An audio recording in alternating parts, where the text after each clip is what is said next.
दोस्तों हम ये देखेंगे कि हमारे पास एक टेबल है, बहुत सारी एंट्रीज हैं और जैसा कि आपको नज़र आ रहा होगा ये मंथ है और ये कुछ भी है इसके ऊपर हम फोकस नहीं कर रहे हैं। हमारा फोकस ये है कि हम ऑल्टरनेट रोज को कैसे हाईलाइट कर सकते हैं। ऑल्टरनेट का मतलब जैसे एक रो को मैंने ले लिया और ये मैंने हाईलाइट कर दिया, सही, और दूसरी रो को भी मैंने सेम ऐसे ही हाईलाइट कर दिया। तो सवाल मेरा ये है, क्या हम हर रो को ऐसे बारी बारी हाईलाइट करेंगे? ठीक है, नहीं, ऐसा पॉसिबल नहीं है। अगर आप चाहते हैं कि अपनी विजिबिलिटी के लिए, जैसे कि मैंने पुरानी वीडियोस में डिस्कस किया, तो आप कैसे क्विकली ऑल्टरनेट रोज को, हमने ऑल्टरनेट रोज को हाईलाइट करना है। ऑल्टरनेट रोज का मतलब होता है एक हाईलाइट कर दी, सही है, एक ब्लैंक छोड़ दी, फिर हाईलाइट, फिर ब्लैंक। तो इसको करने के दो तरीके हैं। इसमें हम पहला तरीका डिस्कस करने जा रहे हैं, वो है यूजिंग टेबल्स।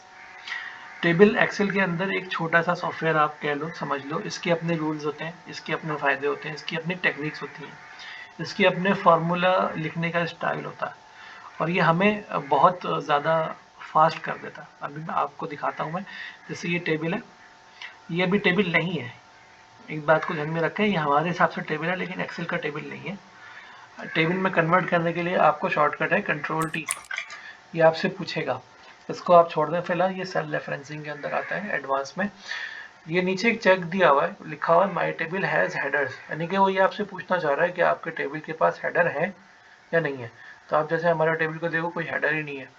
तो अगर मैं इसको चेक कर देता हूँ, इसका मतलब हेडर है। लेकिन अभी आप देख सकते हो कि हमारे पास हेडर नहीं है, तो मैं इसको चेक नहीं रख रहा। तो मैंने इसको कर दिया ओके। अब देखो, आप पहली चीज़ तो आप ये नोट करेंगे कि जो रोज थी वो ऑल्टरनेट हाईलाइट हो चुकी हुई है, सही है। और यहाँ से टेबल टैब ऊपर जाओगे सबसे ऊपर, तो ये टेबल डिज़ाइन है, यहाँ से अपनी मर्जी का कलर शेडिंग वगैरह खुद सेलेक्ट कर सकते हैं। दूसरी अहम बात जिसकी तरफ मैं आपकी तवज्जो दिलाऊंगा, ये जो हेडर है ना, ये देखें, ये ऑटोमेटिकली पहले नहीं थे। अब जो टेबल का जो ऑप्शन है वो इसीलिए कोई क्या, क्योंकि वो खुद से ही हेडर लगा देता है। ना मैंने ये हेडर लगाया, ना मैंने इस हेडर का कलर चूज़ किया, बल्कि एक्सेल ने खुद ही सब कुछ किया और फिल्टर भी लगा के दिया। तो इसीलिए मैंने आपको बताया कि जो पहला तरीका है यूजिंग टेबल, ये बहुत क्विकेस्ट वे है कि आप अपने टेबल को खूबसूरत वे में फॉर्मेट कर सकते हो। अच्छा, दूसरा तरीका भी है हमारे पास, वो है कंडीशनल फॉर्मेटिंग। कंडीशनल फॉर्मेटिंग को हम यहाँ पे डिस्कस नहीं करेंगे क्योंकि ये एडवांस एक्सेल के अंदर आता है। अभी फ़िलहाल हम एडवांस की बात नहीं कर रहे। तो आज की वीडियो को हम यहीं तक रखते हैं। मज़ीद डिटेल्स के लिए आप कमेंट कर सकते हैं। Thank you so much. फिर इंशाल्लाह किसी और वीडियो में बात होती है।